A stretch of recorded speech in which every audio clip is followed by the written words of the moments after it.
Inovação, segurança, programação, tecnologia, desenvolvimento. Começa aqui. Let's begin. DevSecOps. DevSecOps. O seu podcast de segurança em tecnologia.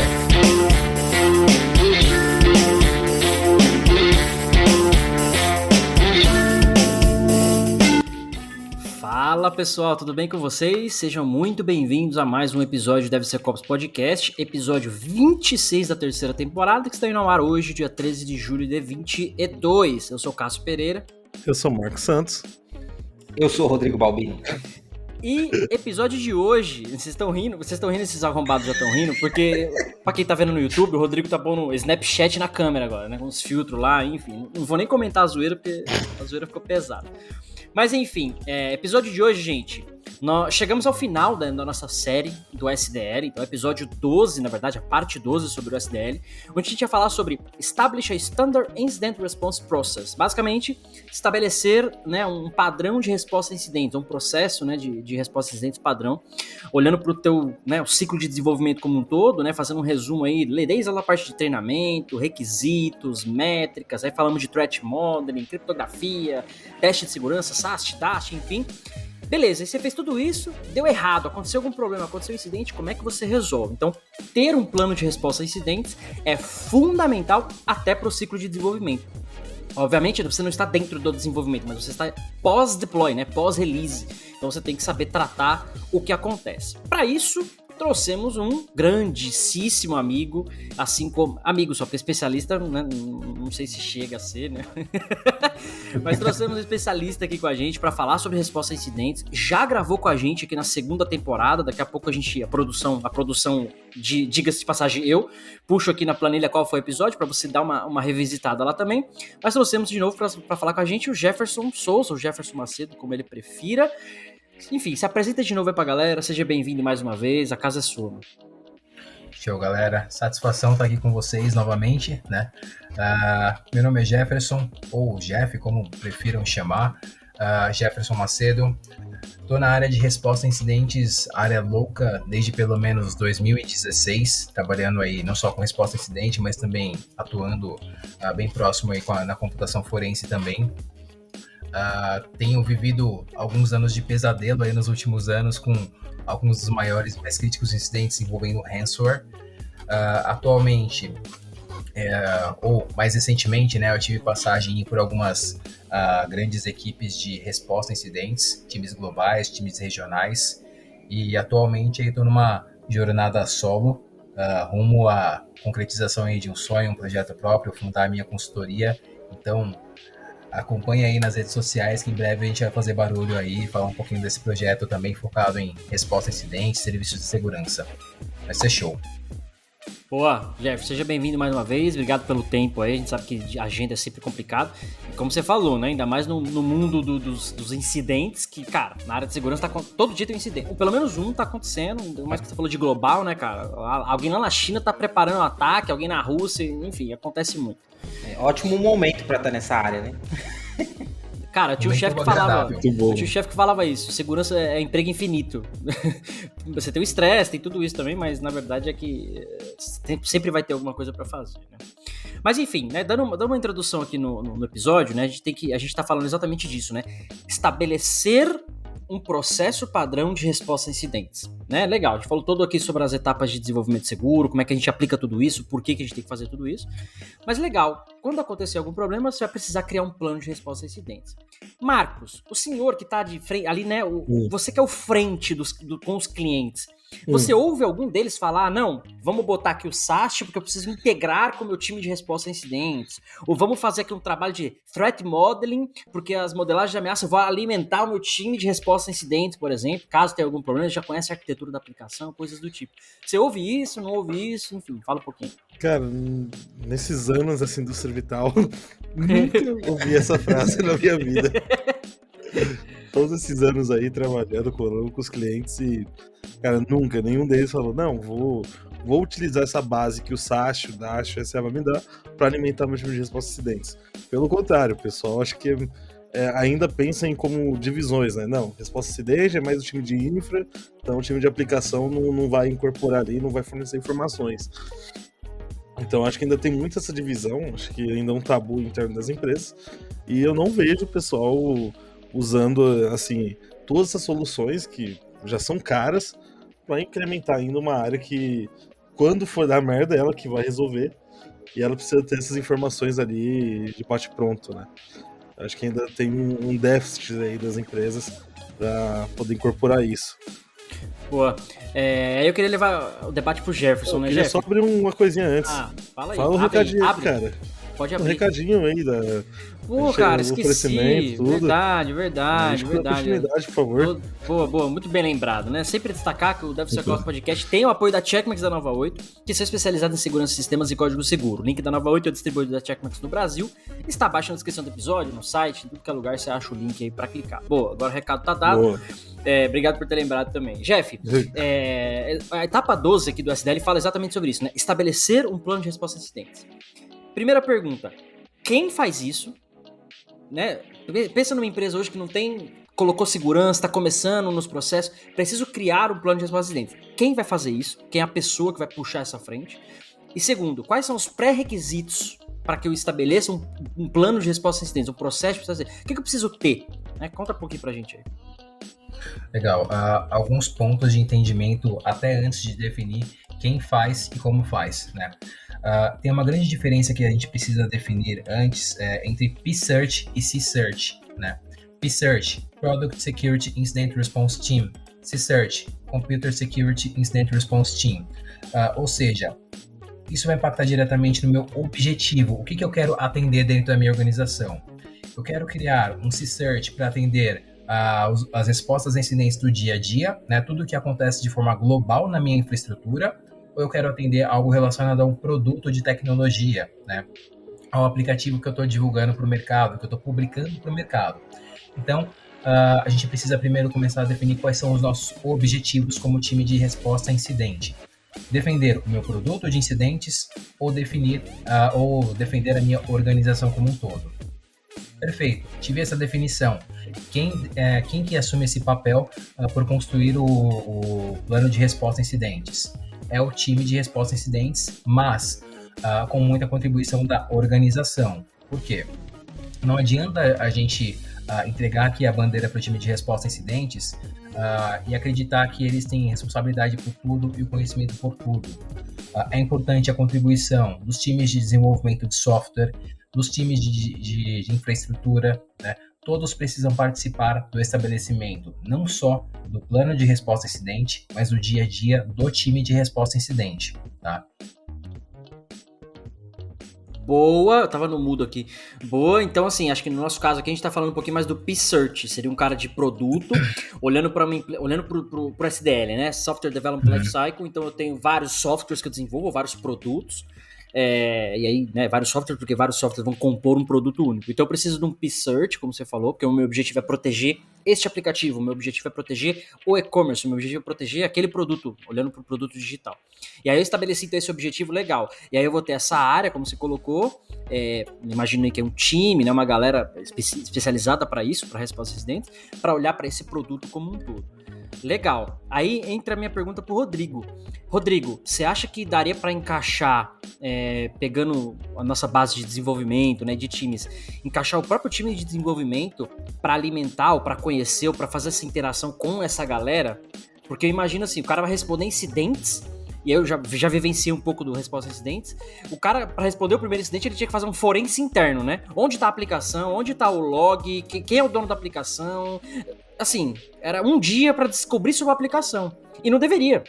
Na minha visão, o cara é do time, o cara é da equipe, ele tá ali para responder um problema, então ele tinha que saber até mais, se você parar pra analisar, né? Pra, cara, ter uma resposta mais rápida ali devido à gravidade do incidente. Então, como é que você vê aí essa integração dos times, né? Time de desenvolvimento, mais resposta a incidente, cabe isso? Ou eu tô viajando? Né? Cabe perfeitamente, né? Até porque, igual você falou, ninguém melhor do que o time de desenvolvimento para falar o que eu tenho ali para proteger ou até quais vulnerabilidades eu tenho. Porque pensando no time, você quer mitigar o máximo possível de vulnerabilidade. Porém, a gente sabe que a velocidade do negócio ela é mais rápida do que a velocidade de desenvolvimento. Então, sempre tem vulnerabilidade aberta. Por mais que você seja restritivo, por mais que você crie um filtro muito grande, você sempre tem ali. Então, o resultado de um DAST, de um SAST, de um pentest, já seria informação suficiente já para começar a alimentar, né, resposta a incidente. Então, o cara ele não corrigiu ainda, então ele já deixa no radar, fala, ó, eu tenho essas vulnerabilidades aqui. Pode ser que esse seja o ponto de entrada. E aí, o que a gente faz enquanto eu não corrijo isso? Então, o cara já está alimentando constantemente. Né? Saiu código novo, análise nova, daí mais informação para alimentar o banco ali, na tabela, não sei o que seja, dando de resposta de incidente. Né? Manda aí, Jeff. O Jeff tá com a mão levantada aí, manda aí. Vou até colocar um ponto mais crítico aqui do porquê do envolvimento do time de software nessa esteira de resposta a incidente, né? No final das contas, o time de software foi quem desenvolveu. É o time que sabe onde tá ali os truquezinhos, né? Onde estão as costuras, as amarras. Um grande software hoje, falando aí de P-Search, ele é construído por uma série de componentes. Vou falar aqui do conceito de microserviços, por exemplo, né? Qual microserviço é mais crítico para que a gente atenda, né? Qual que é a prioridade? O que precisa passar na frente no momento de recuperação quando a gente tem um incidente, né? Então, mais um ponto crucial e do porquê o envolvimento de um time de desenvolvimento de software é tão crítico, né? Aí na esteira de resposta a incidente. Mano, top, porque pensar nessa visão, assim, desculpa aí, Marcos, mas pensar nessa visão, que nem a gente falou aqui, cara, fiz um threat modeling, defini requisitos de segurança, rodei SAST, eu tenho na minha esteira, né, de entrega do produto, eu tenho SAST, eu tenho DAST, TSA, e o meu negócio vai andar mais rápido do que a minha segurança, legal. Então, se eu sei que eu tenho várias brechas ou vários problemas, ou tudo isso mapeado, e aí, pergunta pro Jefferson, talvez, né? Marcos, daqui a pouco você comenta, não esquece não, fica na cabeça aí. Não, pode deixar. Você já viu isso na prática, Jefferson? Tipo, o time de resposta a incidentes, com essa base, vamos dizer assim, de todo o desenvolvimento seguro, se é que você já passou por isso, de ter literalmente, cara, ó, fizemos um deploy aqui agora, a aplicação tá no ar, mas, cara, eu rodei o DAST, por exemplo, rodei um pentest que seja, e eu sei que eu tenho aqui, ó, 2, 3 vulnerabilidades, 1000 vulnerabilidades, não importa. Mas vocês seriam informados antes de brechas que o pessoal já sabe que tem. Porque, cara, é o risco, né? Você tá correndo um risco, então, opa, teve um risco, eu não consegui mitigar, então o time de resposta a incidentes, talvez ficar mais alerta, ativo, ou se precisar responder mais rápido, já saber onde olhar, né? Enfim, já teve esse cenário ou eu tô viajando na utopia aqui? Não, perfeito. É um cenário, vou chamar aqui de mundo ideal, tá?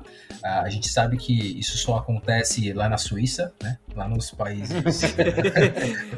eu tô na Europa e não tem tudo isso aqui não, mas enfim... Mas já vi muito dessa realidade aqui em Brasil, sim, em equipes muito bem desenvolvidas, onde o time de resposta a incidentes, ele precisa também estar muito bem integrado com o time de análise e gestão de vulnerabilidades. Ele precisa estar informado do que está ali na esteira, do que existe de risco, de exposição. Até porque, como você comentou, você rodou lá o scan na aplicação, identificou 100 vulnerabilidades. De repente, corrigir 100 vulnerabilidades vai tomar muito mais tempo do time de desenvolvimento, né? E atrasar a produção daquele produto, daquele aplicativo, né? Vai ser muito mais fácil para nós, como time de resposta a incidente, termos aqui a consciência de que existe de fato aqui uma vulnerabilidade, e às vezes até aquela vulnerabilidade que existe, daquelas 100 que foram identificadas, não são coisas tão críticas, né? Eu, como resposta a incidente, eu consigo sugerir mecanismos de controle, né? Camadas adicionais de segurança para mitigar aquele risco. De repente, o esforço que eu vou gastar para mitigar uma vulnerabilidade de risco baixo é um custo muito alto, não faz sentido, né? Mas sim, de fato, resposta a incidente, eu preciso estar em linha com o meu time de gestão de vulnerabilidades e com o meu time de desenvolvimento de software. Eu preciso olhar para o todo. Boa, Marcos, estava na fila aí, né, Marcão? Manda aí. Não, eu ia fazer uma pergunta. O Jeff aí, a gente sabe que tem uma experiência bem abrangente na área de resposta a incidentes. Quantas vezes a área de segurança mesmo, o time de desenvolvimento ali, passou algo importante ali pra você e pra te ajudar no seu trabalho? Nenhuma. Mentira. O cara quer sair do tópico pro mundo real com uma violência. Nunca aconteceu isso. em todos esses anos dessa indústria vital, bem, seria o mundo ideal, seria o mundo perfeito, mas eu ainda vejo que antes de chegar num discurso, né, desse tipo de alinhamento perfeito entre os times de desenvolvimento e resposta a incidente, tem algumas casas e alguns níveis que nós precisamos evoluir como cultura de time, né? Acho que você colocou bem, Marcão, no começo, a história de que esse aqui é o time de infra e resposta a incidente, esse aqui é o time de desenvolvimento, esse aqui é o time de threat hunting. Não, pessoal, calma aí. Tudo é uma organização de tecnologia, organização de segurança da informação. Todo mundo tem que andar de mão dada, né? Na hora que acontece um incidente, experiência própria, né? Quando acontece um incidente e tá todo mundo em uma grande war room, né? Em uma grande sala de crise, você vai ver gente de todo tipo de área, de todo tipo de skill, conhecimento, gente com todos os tipos de chapéus ali, né? Então é fundamental que que a gente possa caminhar alguns passos aí para trás, né? E falar um pouquinho de mudança de cultura, de integração entre essas diferentes áreas. É legal você falar É o tema do podcast, né? A cultura, né? Cultura, é verdade. É legal você falar disso, né? Do War Room, de como funciona, porque mostra um pouco de como é o dia a dia ali, né? Tipo, a resposta a um incidente. Então, você não precisa só saber do que está acontecendo, como, por exemplo, o programador, ele tem que estar alinhado com a linguagem de programação que ele está usando, com a API, então ele tem um quadradinho perfeitinho. Para resposta a incidente, não. Para resposta a incidente, você tem que estar antenado com toda a empresa e cada coisa que eles estão fazendo. Então, você está mais voltado a orquestrar, né, a empresa... Reversamente. Orquestrar reversamente, né? Porque tem um bagulho lá na frente, deu merda. Puta, e agora? Onde tá o log? Tá aqui. Onde foi o vetor de entrada do ataque? Putz, tá aqui. Mas aonde ele chegou? Onde ele escalou? Fez movimentação lateral? Cara, é a engenharia reversa da parada, né?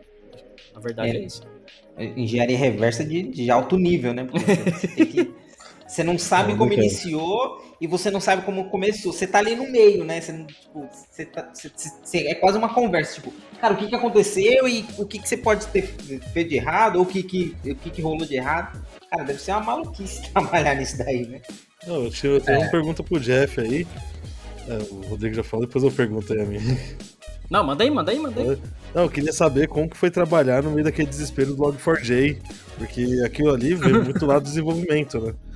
Então, cara, foi uma dependência de terceiro que gerou uma vulnerabilidade que 99,9% do pessoal que usa Java estava utilizando naquele momento e tiveram várias ações. Algumas empresas desligaram a aplicação, outras desligaram o log temporariamente, outras empresas não sei o que fizeram, deram pausa ali, vai todo mundo para casa, falimos. Então, queria saber como que foi aí essa loucura aí do seu lado também, Jeff. Eu vivi o momento de Log4j ali em dezembro, quando eu estava iniciando um novo desafio em uma outra empresa, e eu estava caminhando um pouco mais ali a nível estratégico, né, nível de planejamento e de coordenar diversas das ações ali de remediação, de olhar para o parque, ali para a infraestrutura, para os projetos, identificar onde efetivamente nós estávamos utilizando o Log4j, né. Foi um momento bem complicado, principalmente porque eu estava chegando novo na empresa, né? Eu não tinha uma visibilidade de projetos, de aplicação, do que estava acontecendo, de quem utilizava Java ou não, em qual versão, né? Vou falar até um ponto mais curioso aqui, né? Até antes de eu concluir essa aventura aí que foi o Log4j. Eu, como todo profissional de resposta a incidente, eu acompanho muito canais de Threat Intelligence, né? Notícias em geral, engajamentos de resposta a incidente, engajamentos que se tornam públicos, e até hoje tem muita empresa que está vulnerável ao Log4j, né? E muito ataque sendo praticado com base no Log4j. Normalmente esses ataques, não só daquela época, mas para cá, o Log4j ele tem sido muito empregado para escalar ataques de ransomware, né? Criou-se uma brecha na aplicação que tinha vulnerabilidade do Log4j, estava exposta, o atacante entrou para dentro do ambiente, né? Entrou para dentro do ambiente, ele vai navegar ali de forma lateral, vai escalar privilégio até atingir o objetivo dele e criptografar todo o ambiente, né? Mas o que eu vi naquele momento foi a clássica correria, né, para entender onde estava ali o Log4j, onde de fato era utilizado, né. Mas eu volto em um ponto que eu comentei agora há pouco, que é o que nós temos de vulnerabilidade, o que faz sentido de fato fazer a correção, né? O que é crítico para esse momento, onde nós estamos pisando. Por quê? De novo, eu não vou chegar e sair correndo somente porque foram identificadas 100 vulnerabilidades, né? Quais vulnerabilidades são críticas? O que eu tenho à disposição para a internet, né? O que vai facilitar o ataque, aí, a investida de um atacante? O que eu tenho de mecanismo de controle, né? Mecanismo adicional? O que eu tenho de camadas, né? Eu estou ministrando algumas turmas agora de Incident Handling, né? Pelo programa de formação do IC Council. E um dos primeiros pontos que a gente sempre aborda é um conceito chamado Defense in Depth, né? Ou seja, defesa em camadas. O que você tem de camadas ali para se defender contra um ataque, né? Até que o atacante de fato chegue no dado de interesse. Então, eu vou sumarizar tudo isso aqui e dizer que o mais importante é entender o que você tem, né? Olhar para os lados, fazer ali ter uma consciência situacional, né? Identificar qual que é a sua prioridade. Por quê? Para não sair que nem louco lá no momento de um Log4j, né? Correndo, acha que está cobrindo todos os pontos e não está cobrindo nada no final das contas, né? Pô, inclusive, até adicionando esse ponto do Log4j aí, né? Cara, como o Jefferson falou, né? Chegou novo na empresa, né? Aconteceu lá o problema. E até identificar as aplicações, tal. A empresa que eu trabalho hoje aqui, a gente tem uma ferramenta de SCA. Não é o Checkmarx, mas, né? Poderia ser o Checkmarx. E, cara, você abre uma tela, põe o nome do componente, ele te mostra todos os projetos que você tem aquele componente. Acabou. Uma ferramenta de SCA faria esse trabalho de, pelo menos, identificação. Opa, eu sei que eu tenho 10 aplicações, 1000 aplicações, 3 aplicações. E aí você, putz, é a versão vulnerável ou anterior? É. Então, cara, como é que eu faço? A aplicação, aí o Jefferson falou, você precisa sair na correria. Mas, cara, de 10 aplicações, 3 são críticas. E aí você vai tomar a decisão. Cara, atualiza o componente, comenta o código, né? Entre pegar um ransomware ou ficar sem fazer log na aplicação, fica sem fazer log, né, por um tempo, tira do ar, às vezes a disponibilidade pode ser uma resposta, não faz sentido para alguns casos, ou troca o componente, eu sei lá. As outras 7 não são críticas, aí você pode mexer depois com mais calma, mas esse levantamento inicial, esse inventário, um simples SCA resolveria. De certo modo, a primeira resposta deles ele resolveria.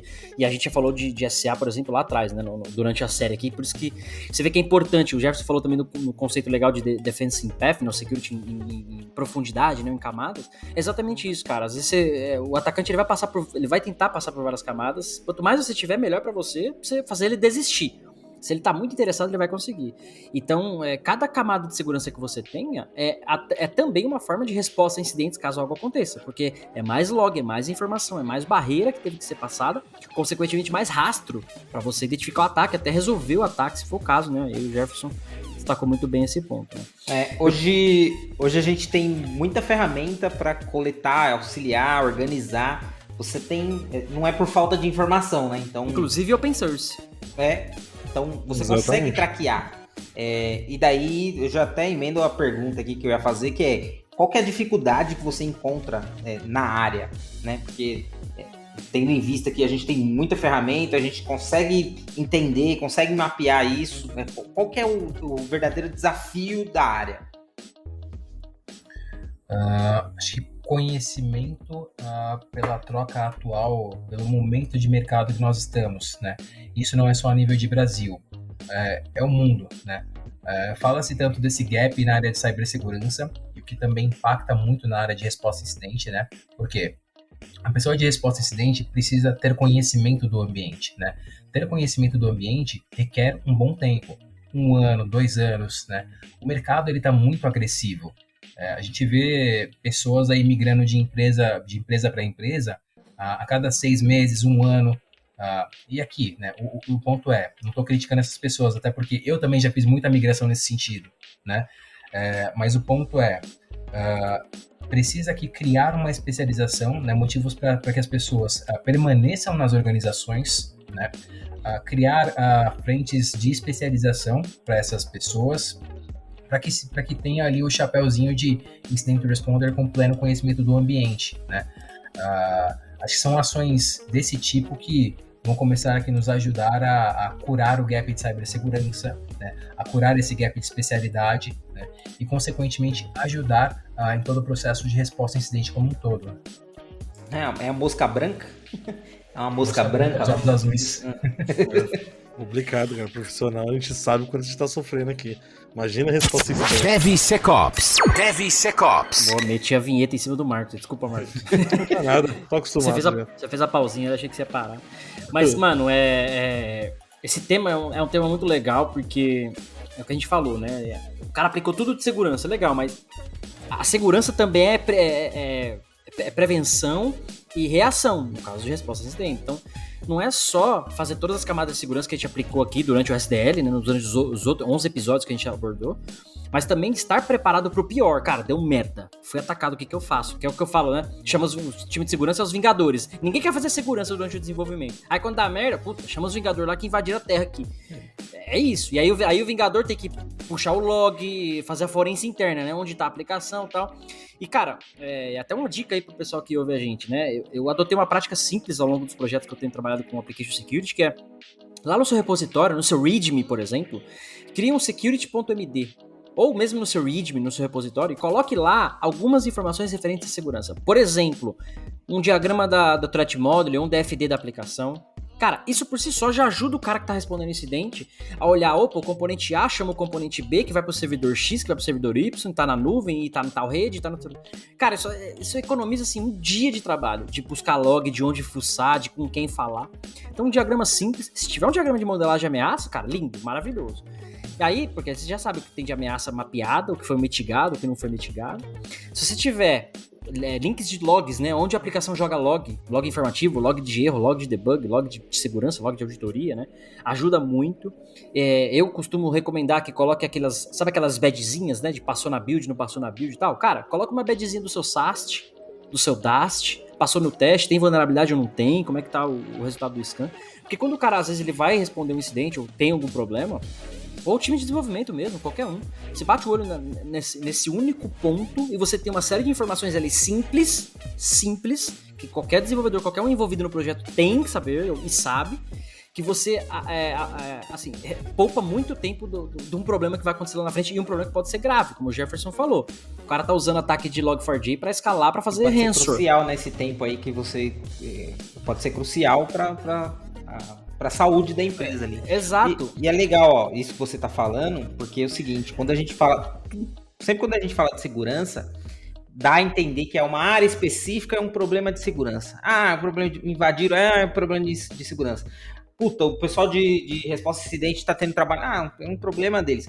Cara, aí não, do jeito que você falou, dá pra ver claramente que é um papel do desenvolvedor também. É o cara, ele pensar nisso, ele pensar na segurança da aplicação dele, ele fazer um threat modeling, a parte de desenvolvimento, pedir para ou fazer parte de colocar a aplicação dele em um CI ali, para fazer uma análise de código que faz parte dele. Então, o cara, ele vai estar alimentando todas as informações, né? Sei lá, cria dashboard para um possível NOC ali na frente, SOC. Então, é o cara que tá com a mão na massa realmente que vai fazer a diferença ali, né? E o resto das áreas são as pessoas que vão sempre se preocupar com isso, que vão estar direcionando, né? Vão estar mostrando qual que é o caminho, vão estar selecionando ferramenta, vão estar trazendo as boas práticas. Mas, de fato, quem que tá agindo, quem tem a importância é o desenvolvedor, né? Manda aí, Jeff. Okay. O time de segurança sempre é o time chato, né? Sempre é o time que quer barrar tudo. Essa é a fama, né? E é isso, a nível de cultura, esse é um dos pontos que nós temos que desmistificar, fazer com que as equipes trabalhem junto, né? Passei até por um caso recente, coisa de alguns dias aí, fazendo uma consultoria, né? O cliente passou por um ataque de ransomware, daqui a pouco ele queria subir todo o ambiente, né? Pediu uma opinião pra gente. E aí o que o time de infraestrutura falou para o cliente? O time de segurança falou que não pode subir, tem que ficar bloqueado. Calma aí, né? Não é assim. Nós não falamos que não pode, nós recomendamos que é melhor não subir desse jeito, uma aplicação exposta, né? Sem mecanismos de controle adicional. Nós não estamos aqui para barrar, nós estamos aqui para recomendar boas práticas com base em experiência, né? Eu acho que é mais um ponto aí de cultura que a gente precisa desmistificar aqui. Boa, inclusive, cara, as coisas na vida se encaixam, né? Eu comentei no episódio passado, ou episódio retrasado aí, que pela primeira vez eu consegui fazer um curso de primeiros socorros, né? De você fazer massagem cardíaca, aquela coisa toda. E uma parte do curso, por exemplo, é como você identifica uma reação alérgica, ou um AVC, coisas do tipo, né? E, cara, assim, 1 segundo que você economiza nesse tempo, você pode salvar uma vida, né? 1 segundo, 2 segundos e tal. E aí, parte do curso foi, por exemplo, a instrutora, né, simulando um ataque alérgico, que parecia com AVC, que parecia com... Assim, dependendo do que for, tudo se parece. E aí você faz um assessment inicial. Cara, você chegou, o que a pessoa tem? O que você faz? Você sai dando... A pessoa tá com a bomba de insulina, mas às vezes não é isso, né? Você não sai aplicando e tal. Então, uma série de perguntinhas ali, de truques, de 2, 3 segundos pra você entender o que tá acontecendo. E aí, uma das coisas... Exemplo, né? Cara, o que você tá sentindo? A pessoa não tá com a mão na garganta, não consegue falar, tá ficando vermelha. Parece uma alergia. Se a pessoa consegue falar, ou consegue balançar a cabeça, ela tá consciente, você fazer umas simples perguntas. Cara, tem alergia a alguma coisa? A pessoa balançar a cabeça. E você perguntar na sequência, você comeu algo que poderia estar fazendo esse efeito, a pessoa balançar a cabeça? Cara, em 1 segundo você identificou que a pessoa tá tendo uma reação alérgica. E isso pode ser mais urgente do que, por exemplo, ela tá só um ataque de pânico, por exemplo. Né, sem conseguir respirar e tal, e você faz um assessment, pode ser o mesmo, mas a reação é diferente. A pessoa não vai morrer de um ataque de pânico ali na hora, mas ela pode ter vier a falecer no caso de um ataque alérgico. Então, esses segundos que a gente economiza, é isso que eu queria passar na mensagem aqui de hoje, né? Pro time de resposta a incidentes, o tempo que ele economizar para estancar um ataque, né, para botar uma mitigação, sei lá o que for, pode salvar a empresa de um ransomware, pode salvar a empresa de um vazamento, pode salvar dados. Cara, é tão crítico quanto, né? Quando a gente pensa em softwares críticos, né? No caso onde eu trabalho hoje, todo software é crítico, literalmente, né? Tá controlando bomba, usina, metrô, só coisa tranquila que pode explodir. Então, uma resposta a incidentes a algo assim, cara, o máximo de informação que tiver pro cara bater o olho e falar, opa, esse foi o vetor, a mitigação tem que ser feita aqui, tal, como é que a gente estanca, onde tá o log, assim, economiza muito tempo. E esse exemplo, né, do curso de salva-vida é isso, 1 segundo faz a diferença. Então, um diagrama de fluxo de dados para um cara como o Jefferson, que vai fazer o trabalho lá na frente, economiza, cara, boa parte do tempo dele, do trabalho que ele tem que fazer, né? Manda aí.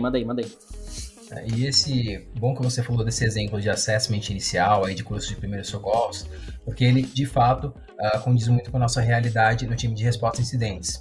Como que, de forma mais prática, né? Checklist salva vidas. Checklist para resposta a incidente. Opa, comportamento suspeito, né? Comunicação aqui para um IP externo, de baixa reputação. Checkzinho. Será que é um incidente? Estou validando aquele evento, né? Validando se aquilo de fato é um incidente. Que mais? Vou olhar lá de acordo com o meu plano de resposta a incidente. Corta aí.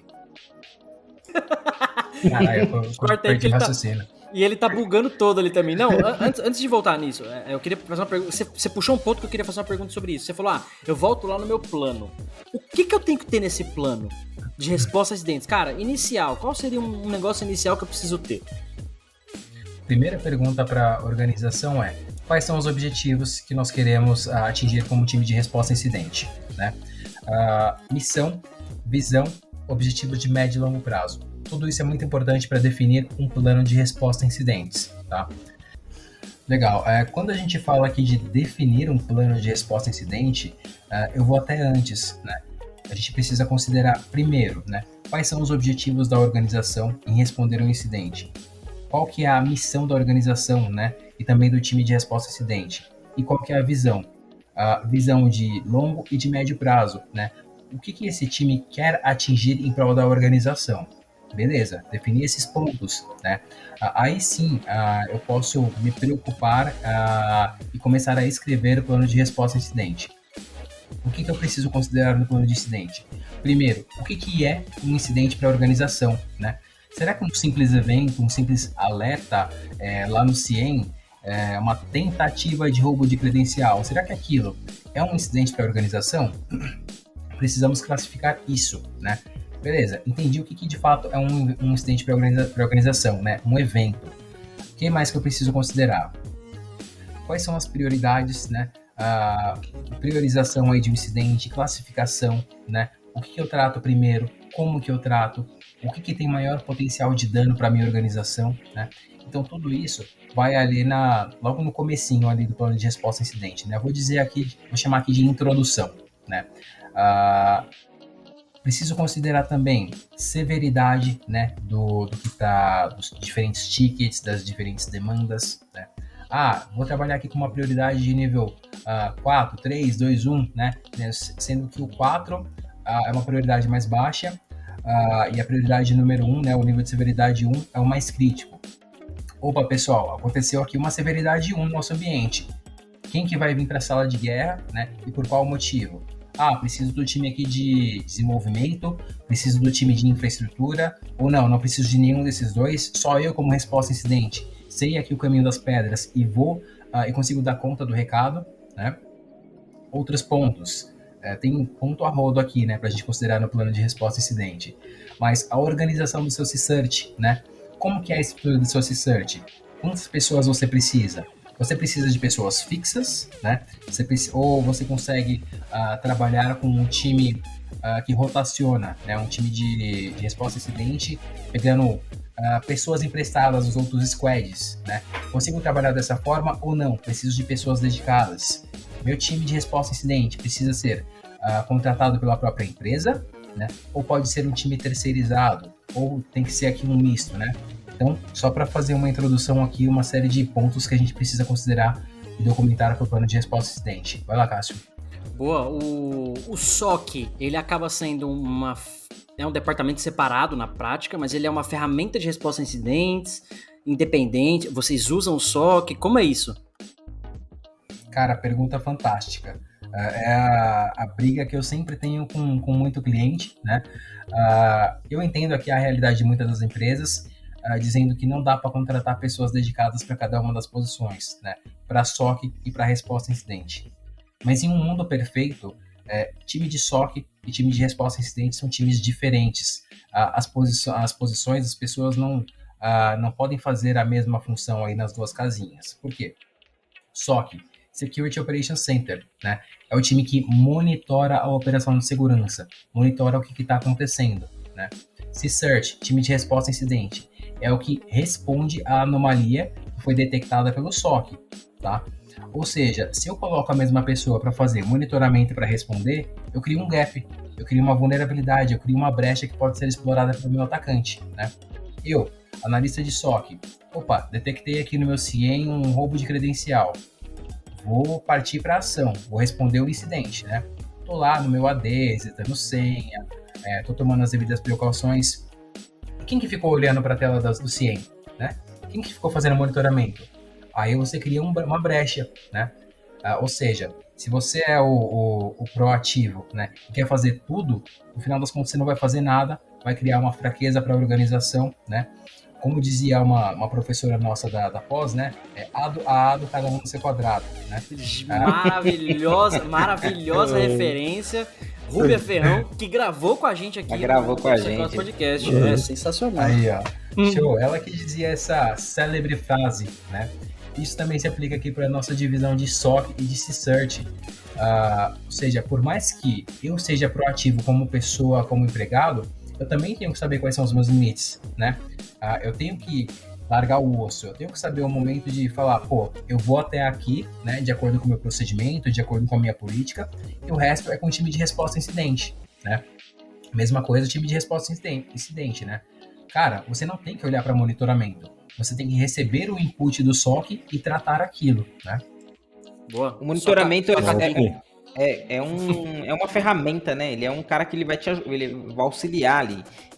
Você tendo tudo definido, você sabe exatamente quais são os seus riscos, você sabe o que seria um incidente, você consegue traquear e monitorar isso, né? Você consegue automatizar.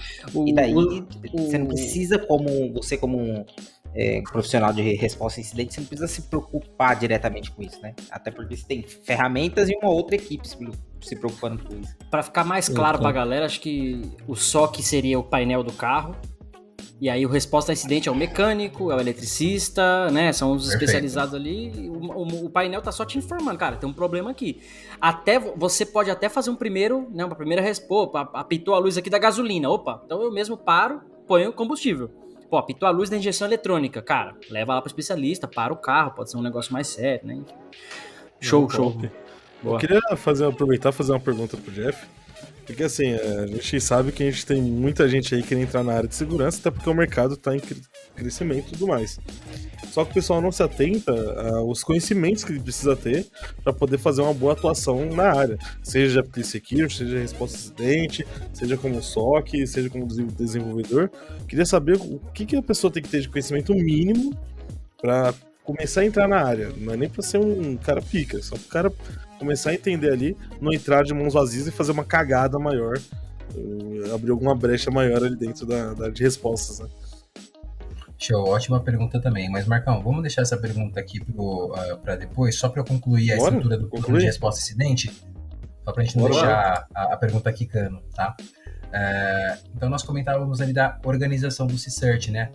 Que precisa ser documentado no plano de responsabilidade. Falamos aqui indiretamente nessa explicação de SOC e CIEM, de funções e responsabilidades. O que mais que a gente precisa ter no plano de resposta a incidente? Para que todos estejam aware, né? Todos estejam informados do que existe.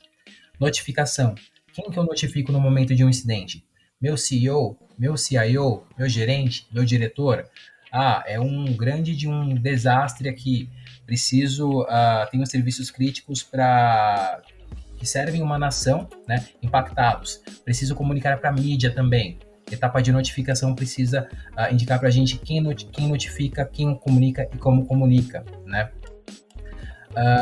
Outros pontos aqui, né?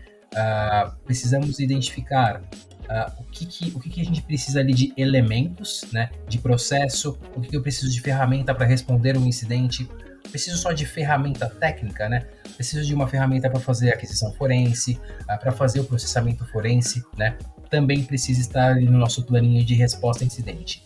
E outras particularidades aí que normalmente aí vai muito de organização para organização. Todos esses pontos principais que eu comentei, né, formam meio que uma estrutura generalista do plano, né?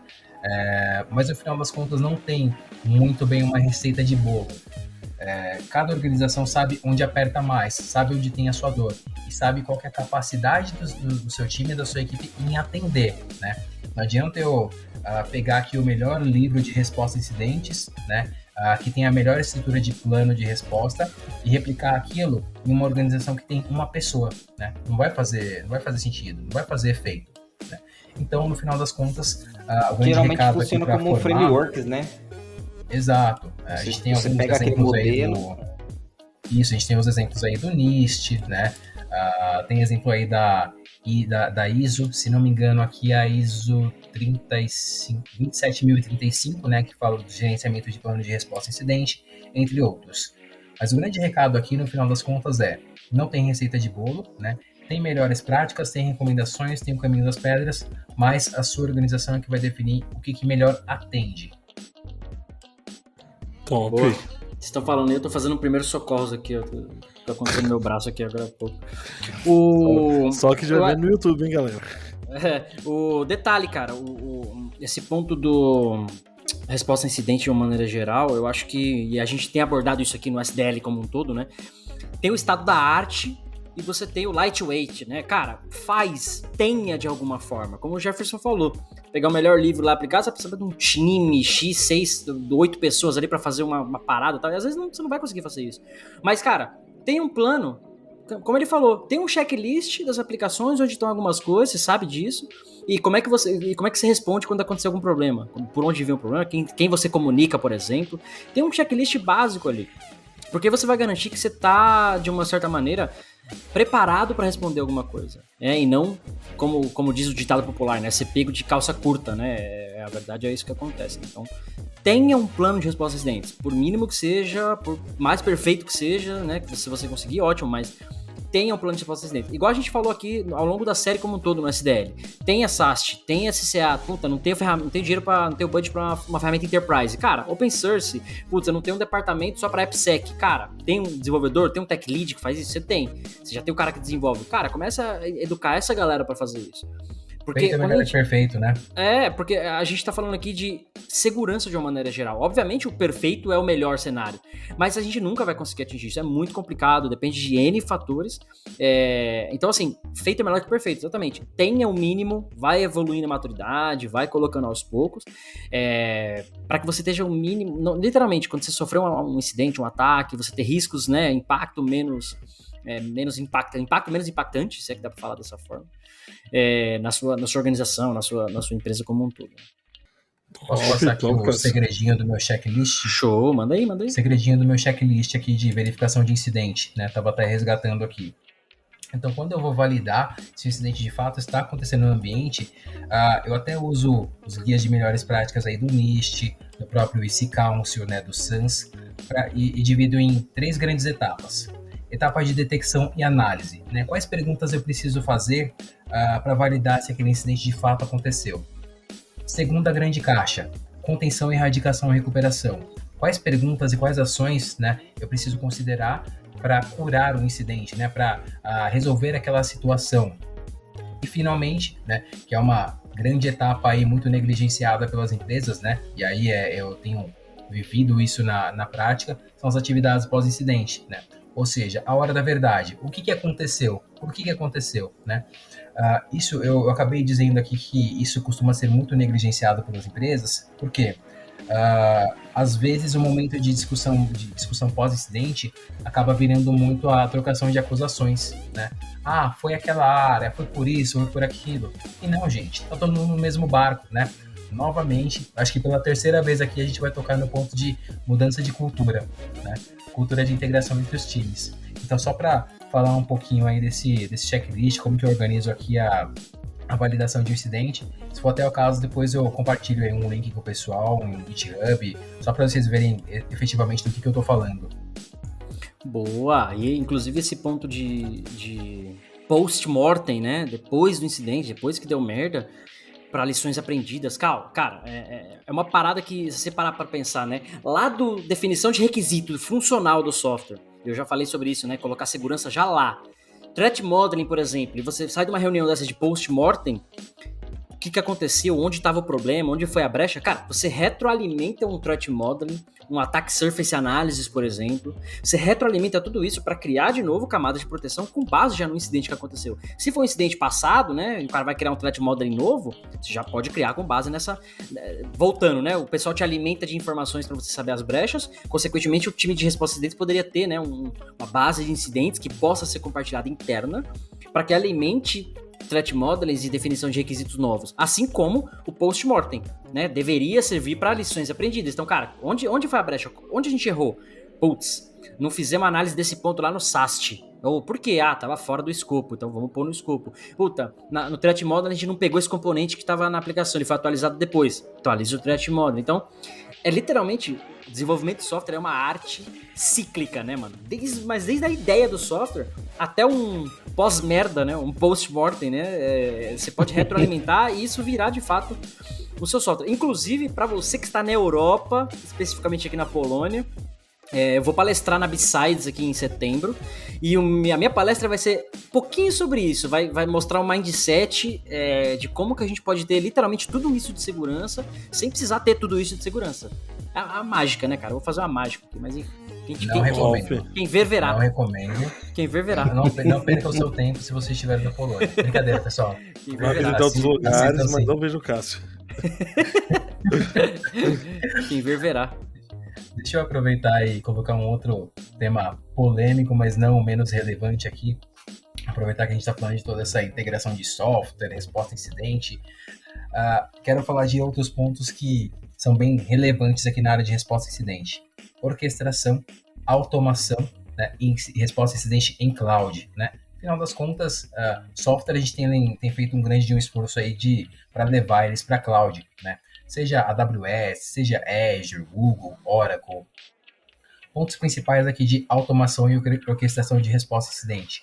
O que a organização tem a ganhar, né? Tarefas manuais, né? Que cria aquele scriptzinho, né? Cria uma automação para que você possa economizar e usar de forma mais inteligente o tempo do seu analista de nível 1, de nível 2, né? Coloque aquele cara para fazer atividades que vão gerar de fato valor para a organização, né?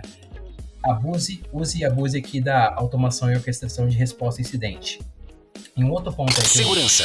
Tecnologia. DevSecOps. Só pra rodar a vinheta, porque eu não tinha rodado tantas hoje. Você me cortou. Você rodou a vinheta em cima de mim, mas tudo bem. E isso é o que o convidado ganha. Nem o meu cachê está em dia. Você já é da casa, cara. Não é nem convidado mais, já é da casa. Seu salário tá atrasado. Pois é. Deixa eu só concluir a parte aqui da resposta a incidente em cloud também, né? Que é um tema que eu ouço muita gente falar a respeito, sobre as particularidades, sobre tudo que a gente precisa considerar, né? Então, independente do provedor de cloud pública que você está, é um grande desafio. Desafio por quê? Cada um desses provedores tem um serviço particular de login, né? Cada um desses provedores armazena o log de uma forma. Cada um desses provedores tem um padrão de armazenar o log, né? Então, você precisa olhar para esses ambientes, né? Olha para os ambientes que você utiliza. Eu utilizo aqui o ambiente principal de AWS com redundância na Azure, né? O que tem de componente em cada um desses serviços? O que eu estou garantindo de log e de proteção, né? E a mesma coisa serve para os outros serviços, né? Google, Oracle, está surgindo a cloud de Alibaba também, né? N clouds, N provedores de cloud, mas de forma cuidadosa. Olhem para o que vocês têm dentro de casa, né? O que tem de serviço de proteção que já é parte desses ambientes aí, né? Que já são parte da oferta. E olhem para o que está sendo fornecido para vocês, né? Porque amanhã, de repente, você vai acontecer um incidente no seu ambiente, você vai pensar o seguinte: beleza, né? Por padrão, eu tenho um log aqui da AWS salvo. E não, você não tem nada, né? Porque você não conhece o serviço. Você não sabia, você não fez um mapeamento no ano passado do que estava ou não de fato incluso, né? Então, só essa diquinha aí que eu queria dar para a resposta a incidente em cloud, fazer essa introdução. Inclusive, eu trabalhei já com resposta a incidente em cloud e, cara, boa parte dos logs de cloud não são default. Você tem que ir lá habilitar, porque a maioria deles é pago, né? Porque você precisa armazenar isso e tal, então dependendo da forma que você usa ali, você precisa habilitar e tal. Então, cara, a gente tava com incidente, não tinha log. Aí foi habilitar o log, habilitei o log e tinha que esperar acontecer de novo. Eu tava torcendo pra acontecer de novo pra poder remediar de alguma forma, porque a gente não sabia o que aconteceu. Você sabia o que aconteceu, mas não como, né? Olha que merda. Eu tenho uma dica legal, desliga o log pra economizar espaço. Isso é super efetivo. Isso, economiza, não precisa gastar dinheiro também, Exatamente. É ótimo. Isso Exatamente aí. Isso, não precisa do log, tá? E põe um banner no site aqui. Assim, lembra do HTML, põe um marquee, fica passando na tela?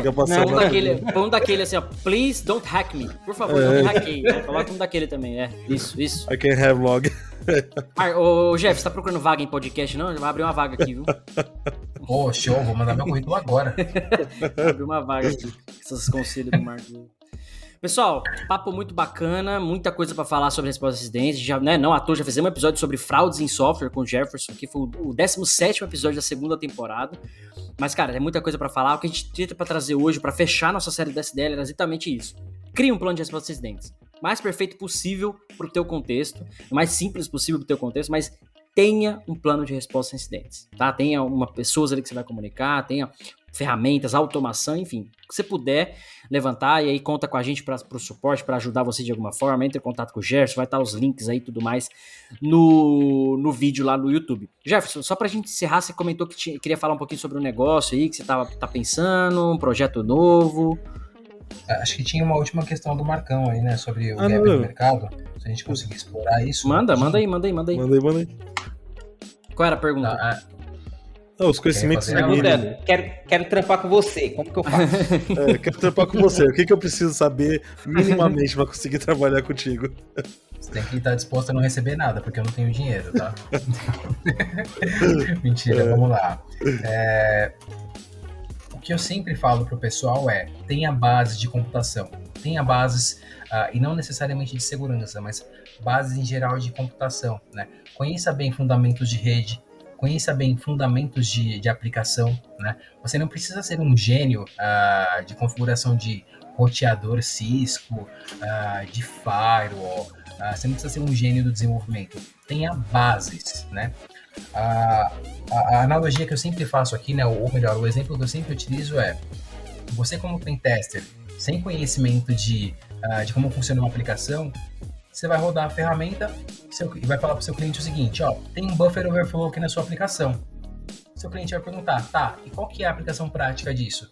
Se você não tem o fundamento, se você não tem a base, você vai estar perdido, né? E aí numa dessa, acabou toda a sua carreira com uma resposta que, pô, se você tivesse base, se você tivesse fundamento, estaria sanada. Então o ponto é: tenha base, tenha fundamentos. Antes de querer se aventurar em segurança, conheça os fundamentos de computação, né? Crie um terreno sólido, uma base. Top, Boa. top. Pra você aí que tá ouvindo e não sabe o que é um 9268, não sabe o que é IF, algumas coisas, é importante você... 255, 255. É importante, cara. Enfim. Fundamento é importante. Deixa eu fazer uma última pergunta pra finalizar aqui. Pelo menos do meu lado aí, depois vocês vejam se tem mais. Eu queria saber dos novos projetos que o Jeff tá tocando, o que ele tem aí de expectativa pro futuro, como que ele tá aí essa vida aí no mercado de trabalho dele. Show. Para quem acompanha nas redes, ou também para quem não acompanha, quiser acompanhar, vai ficar os links aí no podcast, LinkedIn, Twitter. Não sou tão ativo no Twitter, mas também vai ficar link lá. Eu recentemente tive passagens, deixei algumas das grandes organizações aí de tecnologia, trabalhando nos times de segurança de resposta a acidentes, para trilhar um caminho próprio, né? Acho que é muito relacionado a um pouco de propósito de vida, né? E meu propósito de vida me levou a fundar minha própria consultoria. Então, dentro de mais alguns dias aí, vou fazer um pouquinho de barulho aí no mercado, né? Divulgar um pouquinho dessa marca, Purple Bird Security, né? Guardem esse nome. Então, dia 20/7, teremos anúncio novo aí no LinkedIn. É uma consultoria focada em resposta a incidentes, serviços de segurança no geral, tá? E o meu objetivo aqui é democratizar o acesso à cibersegurança para diferentes empresas. Por quê?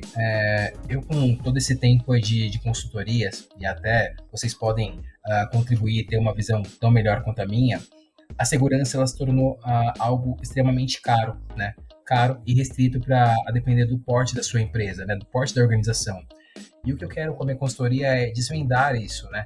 Eu quero distribuir a mensagem e dizer que a segurança, a cibersegurança, a proteção de dados, ela não precisa ser algo caro, não precisa ser algo restrito para grandes empresas. Aí, né? Segurança de graça, pessoal. Quase isso, calma aí. Dá para fazer boa segurança com software open source e o principal, dá para fazer segurança boa com dedicação, com poder de execução. Acho que a principal mensagem aqui que eu quero passar e que eu quero trazer para o mercado com esse projeto novo aí que eu estou tocando. E se você tá ávido aí por conhecimento, quer aprender mais, breve teremos vagas. Fiquem de olho. Boa! Purple Bird. Vai tá os links aí pra você seguir. Cara, muito bom. Um projeto bom. Acompanhei o Jefferson desde quando eu era um garoto lá na pós-graduação. Hoje é um homem formado. É muito bom ver a evolução da galera aí. Mas chega, né? Muita coisa já nesse episódio aqui. Até acidente doméstico aqui já. Obviamente não vai estar no corte do YouTube, não posso pôr. Apareceu até nego pelado aqui atrás. Então. Mas enfim. Pessoal, fim, né? Fim da nossa série aí do STL. Eu acho que é uma série muito bacana, cara. Curti muito fazer. O pessoal tem mandado um feedback pra gente aqui. O pessoal chama no Twitter, normalmente o pessoal me chama no privado, né? Porque sabe que eu sou o cabeça, toda a organização aqui é minha, a inteligência toda do podcast sou eu, então o pessoal normalmente fala comigo aqui. Então. Próximo episódio vai fazer só. Vai fazer só. É só ver como vai ser. Aí, cara, mas foi um feedback legal da série do SDL, que a série tá muito bacana. E, de fato, isso é o que falta, né? Pegar um framework ali, explicar o passo a passo pra galera. E acho que foi bacana. Cara, só fechamos com chave de ouro aí com a presença do Jefferson. Manda aí. Só de mostrar a existência desse tipo de coisa, né? Já muda o mindset da galera. Já muda. Bom, galera, pessoal, muito obrigado. Episódio 20 e alguma coisa, eu já perdi na minha vida aqui, mas foi o 26, 27 da terceira temporada. SDL 12, acabou o SDL, episódio que vem a gente volta à programação, entre aspas, né, normal. A gente começa com assuntos aí um pouco mais aleatórios, então a gente acabou a nossa série aqui. Só agradecer, Jefferson, faça comentários aí. É a palavra final, né? Você tá com cara de dúvida aí, pode agradecer que a gente... Aliás, antes de agradecer, o Marcos tem um recado rápido e simples, né, Marcos? Não, rápido e simples. Vá no YouTube, todos os links estão lá.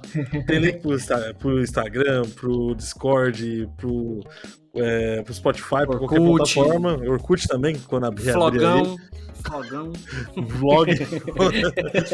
Então vai estar tudo lá disponível. Dá um se inscrever lá para ajudar a gente a disseminar essa cultura de segurança. Igual o Jeff falou, vamos democratizar a segurança aí. Então, quanto mais informações se disseminar, melhor. O pessoal entender um pouco melhor aí com que é esse âmbito. Ativa o sininho para receber notificação e deixa um comentáriozinho lá pra gente. E compartilha também, né? Boa. Isso aí. Vai lá, Jeff. Resumidamente, curte e compartilha. Tá resumido. Chato pra caralho, velho. A gente podia fazer assim, ó. Faz o CCC. Curte, compartilha e comenta. Acabou. Aí já era. Resolvido. CCC. Finalizado. Pessoal, Rodrigo, Cássio, Marcão, super obrigado novamente aí pelo convite. Super satisfação ter esse momento aqui, um pouco mais de descontração, né? Acho que até o clima mais do podcast, trazer um assunto sério de forma descontraída. Para quem me conhece sabe, eu tenho meus momentos de seriedade e descontração, mas o meu principal ponto eu tô aqui para ajudar a comunidade, né? Todo mundo que sempre me mandou uma mensagem por e-mail, LinkedIn, sabe que eu respondo, né? Posso demorar, mas respondo. Meu objetivo é fazer pela comunidade o que fizeram por mim no passado, né? Eu cheguei aqui porque muita gente me estendeu a mão, né? Para me orientar, para me guiar, e agora eu quero fazer o mesmo pela comunidade. Então, estamos pela área. Obrigado, pessoal. Vale lembrar que o Jefferson ele é antibiótico, mano. Ele responde a cada 12 horas. Você manda mensagem pra ele no WhatsApp e esquece. Antibiótico. De 12 em 12 horas, tá ligado? Mano, manda mensagem pra ele no WhatsApp e esquece. Já manda completo o que você precisa inteiro. Manda tudo que você precisa. Exatamente. Responde de uma vez. Se você mandar oi, vai vir o oi daqui 12 horas. Aí, isso. Como é que você tá? O tô bem daqui 12 horas. E você? Ou seja, sumarizem. Sumarizem. É a dica pra vocês. Bom, pessoal, fechou. Rodrigo, você fala uma coisa ou dá tchau só? Eu só ia encher o saco só. Então não vai encher o saco de ninguém. Tchau, acabou o episódio. A gente se vê na semana que vem, pessoal. Eu sou o Cássio Pereira. Eu sou o Marcos Santos. Rodrigo Balbino. E... Jefferson Macedo. Boa! Pessoal, valeu. Até semana que vem. Valeu, Purple Bird Security, hein? Se liga. Termina aqui DevSecOps, o seu podcast de segurança em tecnologia.